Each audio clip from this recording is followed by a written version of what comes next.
Hi, പുതിയൊരു സ്വാഗതം. ഇന്ന് വന്നിരിക്കുന്നത് തൈലം തൂറി തത്തയുടെ കാട്ടവരാതത്തിന് ശേഷം ടെസ്റ്റ് നമ്പർ 15 ശങ്കർ അവതരിപ്പിക്കുന്ന അടുത്ത കാട്ടവരാതം സ്ക്വയർ ദ ഹോട്ടറൈസ് ടു സ്ക്വയർ അവരാതം ഗെയിം ചേഞ്ചറിൻ്റെ റിവ്യൂലോട്ടാണ്. ഇപ്പം കണ്ടിട്ട് അങ്ങോട്ട് വന്നതേ ഉള്ളൂ. ജീവൻ കിട്ടി രക്ഷപ്പെട്ട് വന്നതാണ് തിയേറ്ററിൽ നിന്ന്. റൈറ്റർ വിവേക് വേൽമുരുകൻ, ഡയലോഗ്സ് എഴുതിയേക്കുന്നത് സായി മാധവ്. ഈ പടത്തിൻ്റെ സ്റ്റോറി ആരാണെന്ന് വെച്ചാൽ നിങ്ങളെല്ലാവരും ഞെട്ടും. ആരാണെന്നറിയാവോ? കാർത്തിക് സുബ്ബരാജ്. എനിക്ക് തോന്നുന്നത്, ഞാൻ ഒരിക്കലും ഇത് കാർത്തിക് സുബ്ബരാജിൻ്റെ സ്റ്റോറിയാണെന്ന് എനിക്ക് തോന്നിയില്ല. എനിക്ക് തോന്നുന്നു പുള്ളി ആദ്യമായിട്ട് അക്ഷരം എഴുതാൻ പഠിച്ചിട്ട് വായിക്കാനൊക്കെ പഠിക്കുന്ന ഒരു സമയമുണ്ടല്ലോ, അന്നേരം തട്ടിക്കൂട്ടിയ സ്റ്റോറിയാണ് തോന്നിയത്. അല്ലാതെങ്കിൽ ഇപ്പം ഈ ഒരു മെച്യൂരിറ്റി ആയ സമയത്ത് പുള്ളി എഴുതിയ സ്റ്റോറി ആവാൻ ഒരു സാധ്യതയില്ല. എനിക്കൊന്ന് അക്ഷരം പഠിച്ച സമയത്ത് എഴുതിയ സ്റ്റോറി ആവാം. പടത്തിൻ്റെ ഡീറ്റെയിൽ റിവ്യൂട്ട് പോകുന്നെങ്കിൽ ഇതിൻ്റെ സ്റ്റാറിങ് രാംചരനും കീറ അദ്വാനി. ഇതിൻ്റെ ഒരു തുടക്കം ഇതിനകത്ത് ശ്രീകാന്ത് ഇപ്പോഴത്തെ ഒരു ചീഫ് മിനിസ്റ്റർ ആണ്. പുള്ളിക്കാരൻ സ്വപ്നം കാണുന്നത് വെച്ചാണ് പടം തുടങ്ങുന്നത്. അപ്പോഴേ എനിക്ക് മനസ്സിലായി നമുക്ക് ഏത് റേഞ്ചിലോട്ടാണ് പടം പോകുന്നതെന്ന് മനസ്സിലായി. ഇതിനകത്തും ശങ്കറിൻ്റെ സ്ഥിരം പരിപാടി തന്നെ, അനീതി, ലഞ്ചം. ഇതിനകത്തും അത് തന്നെയാണ് കാണിച്ചു വെച്ചേക്കുന്നത്. രാഷ്ട്രീയം. ഈ പടം കണ്ടിട്ട് എനിക്ക് ഒരു പാട്ട് പാടാൻ തോന്നി. ശിവാജിക്കകത്ത ഊമ്പാവാ യാമ്പേ യാമ്പേ, ആ ഒരു പാട്ട് പാടാനാണ് തോന്നിയത്. കാരണം എനിക്ക് ഒരു രീതിയിലും എനിക്ക് ആസ്വദിക്കാൻ പറ്റിയിട്ടില്ല. രാംചരണിൻ്റെ ഇൻട്രോയാണ്. ഒരു ഓടുന്ന ട്രെയിനകത്ത് ഇയാൾ കളക്ടറാണ്. ഇയാളുടെ ജോലി എന്തുവാണെന്ന് ഇയാൾക്ക് തന്നെ ഒരു നിശ്ചയമില്ല. പല സമയത്ത് പല ജോലിയാണ് ഇയാൾ ചെയ്യുന്നത്. ആദ്യമേ പരിചയപ്പെടുത്തുമ്പോൾ ഇയാളൊരു കളക്ടറാണ്. കളക്ടർ ആകുമ്പോൾ ഇയാൾ ഗുണ്ടകളെയൊക്കെ ഇടിച്ച് തെറിപ്പിക്കണമല്ലോ. തുടക്കം ഒരു ട്രെയിനകത്ത് നിന്ന് ഇയാൾ ചാടി വരുന്ന ട്രെയിലർ കണ്ടു കാണുമല്ലോ, ആ ഒരു ഇൻട്രോയാണ് കാണിക്കുന്നത്. അത് കഴിഞ്ഞിട്ട് എന്തുവായാലും ബാക്കി അറിയാം. ബാക്കി നിങ്ങൾ ഊഹിച്ചെടുത്തോ, ബാക്കി അവിടെ എന്തോ നടക്കണ്ടേന്ന്. തെലുങ്ക് പടവ, ആക്ഷൻ, എങ്ങനെയൊക്കെയുള്ള ആക്ഷനാണെന്ന് നിങ്ങൾ ഉദ്ദേശിച്ചോ? എനിക്ക് ഒരു രീതിയിലും ആക്ഷനും എനിക്ക് ഇഷ്ടപ്പെട്ടില്ല. ഒരു കാട്ടവരാതം ആക്ഷൻ. അത് കഴിഞ്ഞിട്ട് ഇങ്ങനെ ഇയാൾ പോവുക. ഇയാളുടെ കുറച്ച് ജോലി കാണുമല്ലോ, ഇയാളുടെ കളക്ടറല്ലോ. അപ്പോൾ അത്രയും സ്ട്രിക്റ്റ് ആയിട്ടുള്ളൊരു ജോലിയാണ്. ഇയാളുടെ ഫ്ലാഷ് ബാക്കിലോട്ട് പോകുന്നുണ്ട്. അതിൻ്റെ ഇടയ്ക്കൂടെ ഈ പടം കണ്ടിട്ട് ശങ്കർ എന്തുവായാലും വർഷങ്ങൾ കൊണ്ടേ അനീതിയാണ് ഇതിനകത്ത് ചെയ്തുകൊണ്ട്, ഈ അനീതിയെ പറ്റിയാണ് ശങ്കർ എപ്പോഴും പടം എടുക്കുന്നത്. ഈ ആദ്യമേ അറസ്റ്റ് ചെയ്യേണ്ടതെന്ന് പറഞ്ഞാൽ ശങ്കറിനെയാണ്.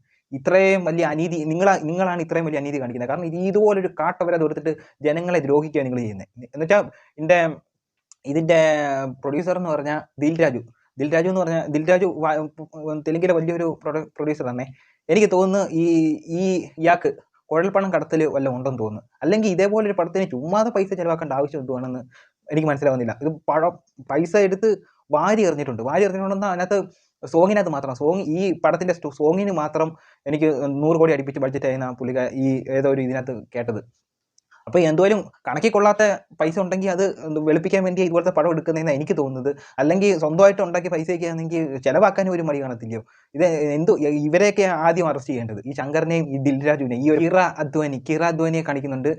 പിന്നെ കീറ അദ്വാനിയുടെ കാണിക്കുന്നതെന്ന് പറഞ്ഞാൽ ഇതിനകത്ത് രാംചരണിൻ്റെ ഫ്ലാഷ് ബാക്കിലാണ് കാണിക്കുന്നത്. ഇവർ തമ്മിൽ ഇഷ്ടപ്പെടുന്നതൊക്കെ കാണിക്കുന്നുണ്ട്. അതൊക്കെ പണ്ട് തൊട്ട് തെലുങ്ക് പടം മാത്രമല്ല, ലോകത്തുള്ള പടം ഇറങ്ങുന്നിടം തൊട്ടുള്ള പരിപാടിയാണ് കാണിച്ചുകൊണ്ട് വരുന്നത്. ഇതിനകത്ത് കാണിച്ചിട്ട് പിന്നെ ഇയാൾ കാണിക്കുന്നതെന്ന് പറഞ്ഞാൽ ഇവർ തമ്മിൽ ഇഷ്ടപ്പെടുന്നു പറഞ്ഞാൽ ഈ രാംചരണിന് ഭയങ്കര ദേഷ്യമാണ്.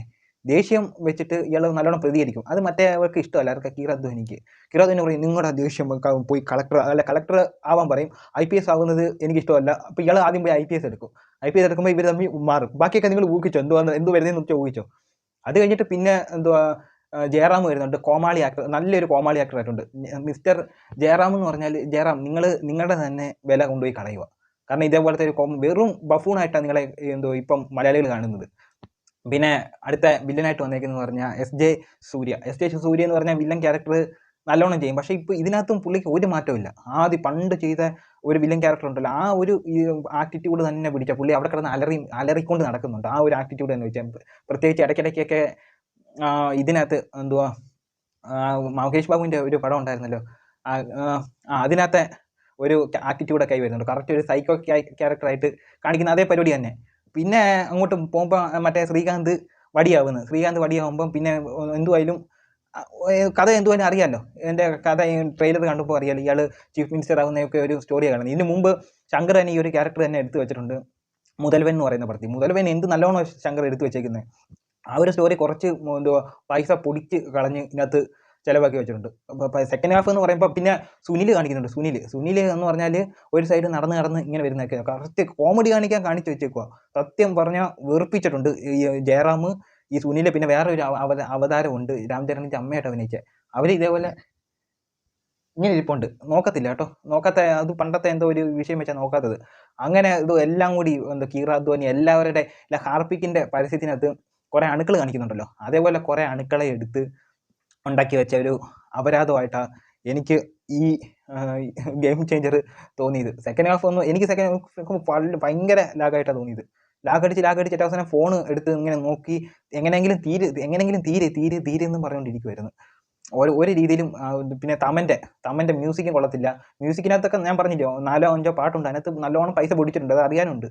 എന്നിട്ട് ഈ കുഴൽപ്പണമാണെന്ന് തോന്നുന്നു, നല്ലോണം പൊടിച്ചിട്ടുണ്ട്.